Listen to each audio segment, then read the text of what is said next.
Top quality और consistent performance के लिए सिर्फ सिल्वर पंप नाम याद रखना।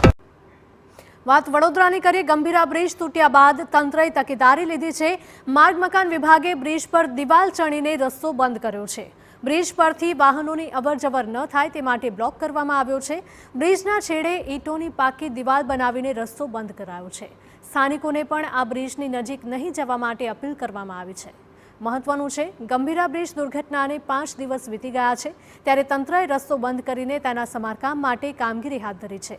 બ્રિજને ફરીથી ખુલ્લો મૂકી શકાય તે માટે પગલાં લેવાઈ રહ્યા છે। હવે જોવાનું રહ્યું કે કયા પ્રકારની કામગીરી થઈ રહી છે। ગંભીરા બ્રિજ દુર્ઘટનાને આજે પાંચમા દિવસ સતત વહીવટીતંત્ર દ્વારા રેસ્ક્યુની કામગીરી આજે પણ ચાલુ રાખવામાં આવી છે। માર્ગ મકાન વિભાગ દ્વારા પુલના છેડા તરફ ઈંટની પાકી દિવાલ ચણી દેવામાં આવી છે, કારણ કે કાયમી ધોરણે આ બ્રિજ હવે બંધ રહેશે, કારણ કે કોઈ પણ પ્રકારનું રિપેરિંગ કામ આ બ્રિજ પર થાય તે રીતે કોઈ પણ શક્યતાઓ અત્યારે વર્તાઈ રહી નથી। આગામી વર્ષોની અંદર નવો બ્રિજ બનવાની શક્યતા છે, તેની પણ કાયદેસરની જે પ્રોસેસ થવી જોઈએ તે થઈ રહી છે।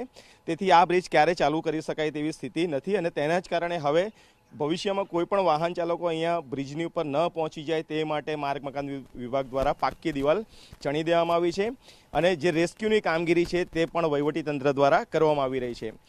થોડા કલાકોની અંદર જ વિભાગ દ્વારા જે રેસ્ક્યુની કામગીરી કરવામાં આવનાર છે તેની અંદર જે સ્લેબ તોડવાની કામગીરી, જે ટેકનિકલી રીતે તે સ્લેબ તોડવામાં આવશે, અને જે ટેન્કર, બાઇક અને એક લાશ હજુ પણ નદીની અંદર છે તેને બહાર કાઢવાની કામગીરી હાથ ધરાશે।